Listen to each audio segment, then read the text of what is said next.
Hello, hello, hello, welcome back. Max Murray here with another story from Robert Whiting's Japan, which you can find anytime at robertwhiting.substack.com. This is the last of a two-part series on drugs in Japan. This one is called Japanese Celebrities Not Immune to Attraction of Illegal Drugs. This was published May 4th, 2022. Let's get started. Tokyo. Erika Sawajiri was just one of a number of high-profile Japanese celebrities over the years who fell into trouble with the law for drug use and made news headlines in Japan. Famed actor Shintaro Katsu, who played Zato-Ichi the Blind Samurai in a long series of hit films, was arrested 3 times in 1978, 1990, and 1992 over use of drugs including marijuana, opium, and cocaine, derailing the latter part of his long, distinguished career.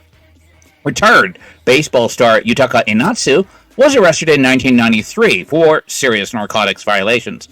The police raided his apartment in Meguro, Tokyo, and discovered 16 hypodermic needles and several milligrams of a certain type of methamphetamine. Also arrested was Enatsu's girlfriend at the time. Police determined that Enatsu had received his drugs from a member of the Yamaguchi-gumi, Japan's largest criminal organization.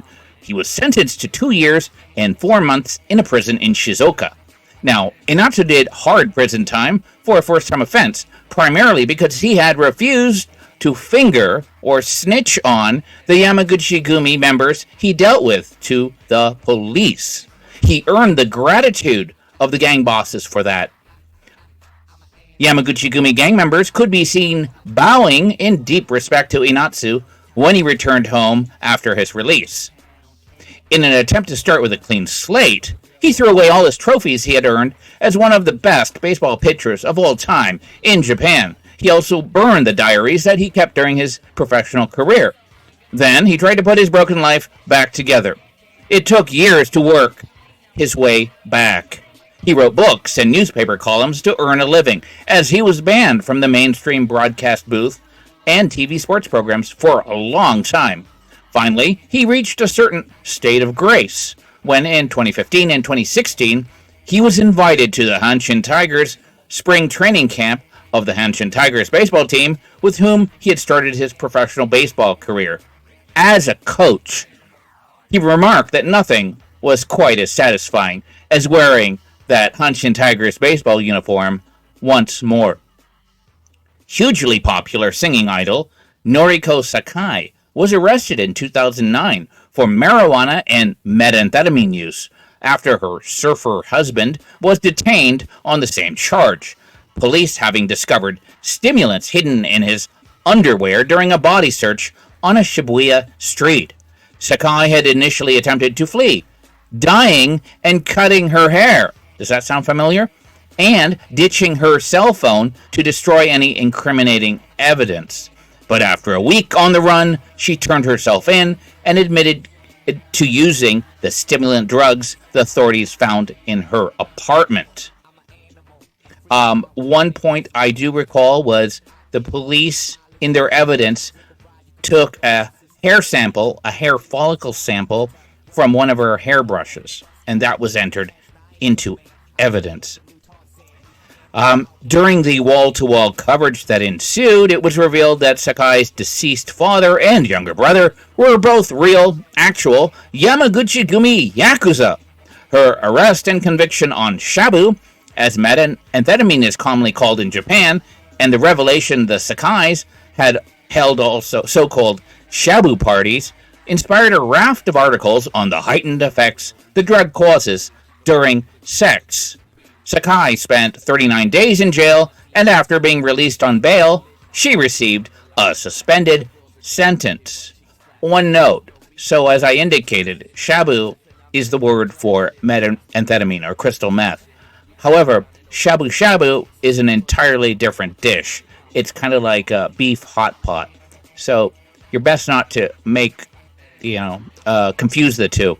I think several years ago, the bureau chief for Forbes, Tokyo, he wrote an article, I could probably find it, and he called methamphetamine shabu shabu. It was kind of a stupid mistake. Anyways, the drug scandal cost Sakai billions of yen in canceled film, TV, and public appearances, as well as commercials, including a TV ad promoting the automobile manufacturer Toyota that was removed from the airwaves. Sakai's clothing line was also pulled from stores around the country, but she reportedly never talked and never ratted anyone out. Quote, a tough cookie, observers said. It took her 3 years to return to the stage, during which time she divorced her husband. There were also highly publicized incidents of substance abuse in the Roppongi Hills complex, which was built in 2003, including one that caused the demise of the girlfriend of the then well-known actor and singer Manabu Oshio, who was a high-end Ginza nightclub hostess, and she was found dead and naked in a luxury Hills apartment that was used by Oshio and others in the summer of 2009. One thing I remember was the police, when they entered and found her body, they were kind of shocked because the body was covered in tattoos. Yes. Anyways, the official cause of death was an overdose of ecstasy. The 33-year-old celebrity was arrested and convicted of possessing the drug, supplying it to his girlfriend, and neglecting to care for her after she fell ill.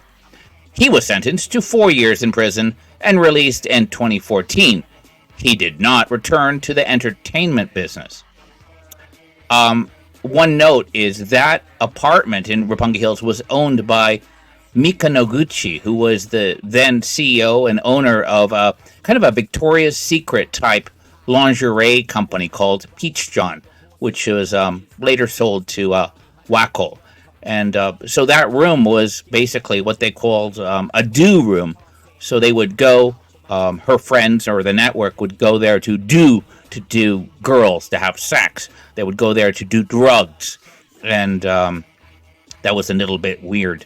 But other than the embarrassment, there was really no consequences for Mika Noguchi. But certainly they were under scrutiny by the police. Now we're going to go to another entertainer.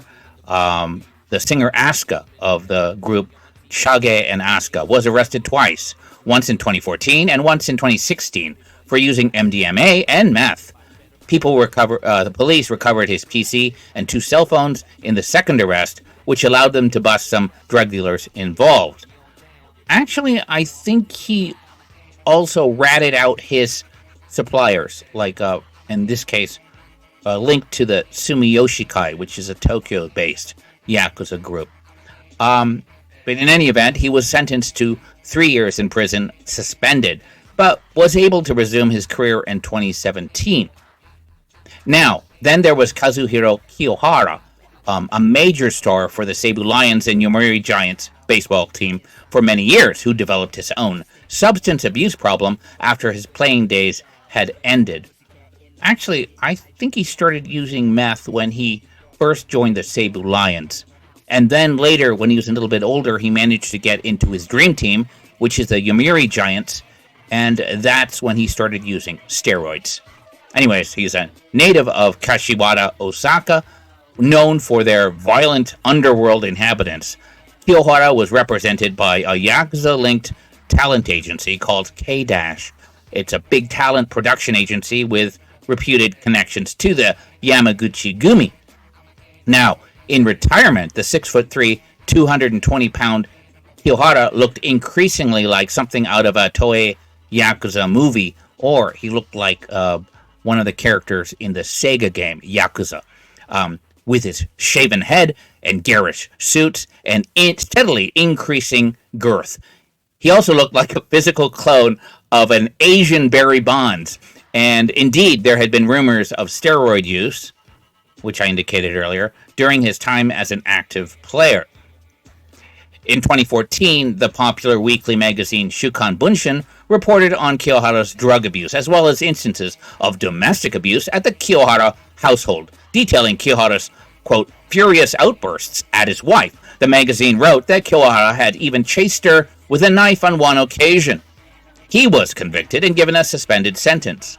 Kiyohara was banished from TV, where he had been a regular presence as a baseball commentator and a variety show guest, but he was able to resurrect his reputation by writing a best-selling book on drug addiction and by starting, guess what, a YouTube channel discussing weight loss techniques.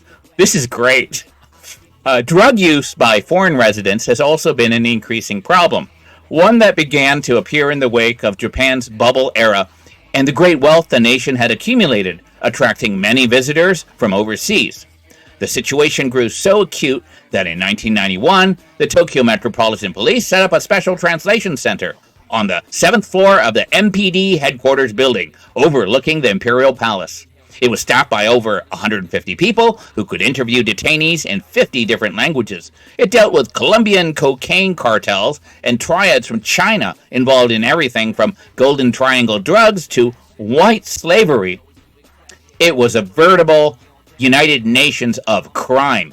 Amongst the many memorable cases was that of a gentleman from Bogota, Colombia, arrested for trying to smuggle 7 kilograms of the finest Peruvian cocaine into Narita Airport, hidden inside an American-made bowling ball.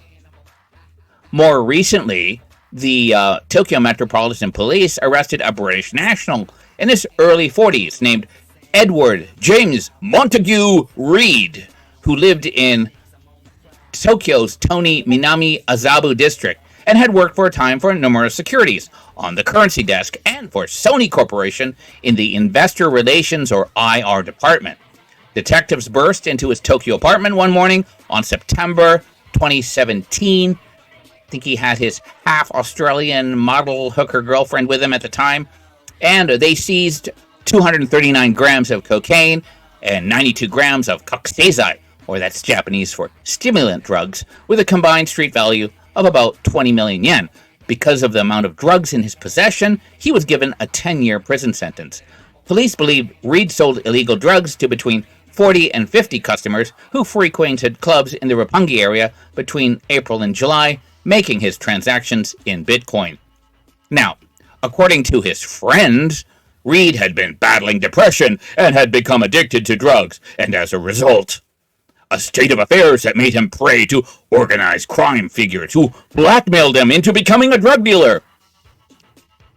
I call bullshit on that, but since foreign male criminals are normally sent to Fuchu prison outside of Tokyo, the court became aware of possible Yakuza attacks on Reed if he were sent there, so he was incarcerated in Fukuoka, in Kyushu, instead for his so-called safety. He was later, in a sweetheart deal, transferred to a facility back in the UK to serve the last third of his sentence, but what I believe is as soon as he got back in the UK, they released him. So, in July 2021, the big news was that 4 foreign nationals visiting Japan as staff for the Tokyo Olympics were arrested for alleged cocaine use after a wild night on the town.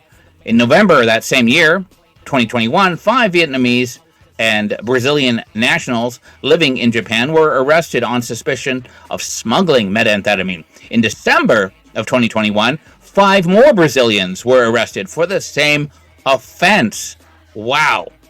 Anyways, on the very end of the year, almost, December 30th of 2021, an Australian rugby player, Blake Ferguson, made headlines when he was arrested for possession of cocaine. He became the 4th rugby player in Japan arrested for drug possession in recent years. Yes, all foreign arrestees made the acquaintance of Japan's draconian criminal justice system and the Kosuge Detention Center in eastern Tokyo, undergoing interrogation several hours a day for a period of weeks without a defense attorney present, denied the use of a phone or family visits, and forced to sleep in an unheated cell with the light on all night. When not being questioned, detainees are forced to sit in a fixed position against the wall. There's no exercise allowed, and showers only twice a week. Oh, another plus. This is a practice they did before World War II. They especially did it to Allied prisoners, and they continue to do it in most prisons and some of the detention centers still. And that is, when you're being processed as a detainee or an arrestee in Japan, they stick a glass rod up your butt. ostensibly to look for hidden objects in your prison pussy or whatever. But it's kind of more of a psychological tool, kind of to demoralize you and to kind of remind you what your situation's like. Anyways, said Ferguson, who lost a $1.5 million contract with the Japanese rugby team as a result of his arrest, he said, quote, "I certainly wouldn't ever want to go back." He echoed the remarks of a British citizen who arrested on suspicion of robbing a convenience store and spent 14 months in the Tokyo Detention Center. He was eventually tried, acquitted, and released. Upon learning the prosecution was going to appeal, he told a Tokyo news conference, quote, "There's no way they're going to put me back there under any circumstances. I'll make sure they have to shoot me first." One of the things is Japan, they claim, oh, we have this same constitutional protections that the Americans have, and they say, including the right against double jeopardy. I think that's 8th Amendment in the U.S. And in Japan, they cite probably Article 33, which is, it does state you have a right against double jeopardy. But how do you define that? In the 1970s, you had all the Supreme Court justices get together, and they determined that a single case, whether it was tried in district, regional, or up to Supreme Court, constituted a single jeopardy. So that's how they get around it. So even if you're 100% acquitted, prosecutors have every incentive just to take it up to the next level. Now, before you think that's bad, it's probably even worse in Canada. Canada also states in their Charter of Rights and Freedoms the right against against double jeopardy. But in Canada, prosecutors, or the Crown, or the state as they call the Crown as they call it, they can try you as many times as they like until they give up. And then after that, you can't be tried again for the same crime. So that's kind of like playing baseball and being given as many times as you like to swing the bat. So there's a kind of a unique example where Canada's even worse than Japan. Okay. Anyways, marijuana laws are now relaxed in many parts of the U.S. Possessing and smoking marijuana is entirely legal in California, Washington, and Oregon. In New York, it's a misdemeanor. People smoke it walking down the street, and the police ignore them. In Japan, however, smoking marijuana is still treated as a serious offense, and the country maintains a zero tolerance policy related to drugs. 232 foreign nationals were arrested for marijuana cultivation in Japan in 2021, which is a threefold increase from 2008. Possession of cannabis carries a prison sentence of up to 5 years, as does possession of cocaine, while smuggling methamphetamine is a 1-year offense. What does that tell you? Conviction rates are over 95%. First-time offenders usually receive suspended sentences, but the consequences of the adverse publicity can be severe. Public opinion surveys show widespread and overwhelming condemnation of drug use by the public. They view drug use as a question of individual morality, not the result of disadvantaged circumstances, as many might see it in the West. However, public outrage seems of late muted as the public became inured to the arrest of their heroes. We have popular actor Yusuke Isaya, who received only a 1-year suspended sentence for violating the cannabis possession law in 2020, and he was not entirely ostracized. The movie he was filming, Inochi no Teishajo, Morning of Farewell, is expected to be shown without his scenes being cut, which is a sign of progress, although his name was removed from the movie posters and website. As of today, crystal meth, or shabu, constitutes 80% of all drug use in Japan and has anywhere from 1 to 2 million users. Okay. The article ends and it has a really long list of recommended reading and sources. And so I will post that in the description below. And oh yes, there is a comment in the Substack article column. It's from France. Let's see if I can read it. It's from Danielle Maison Garbe, and she writes, wow, that's a funny language. Merci.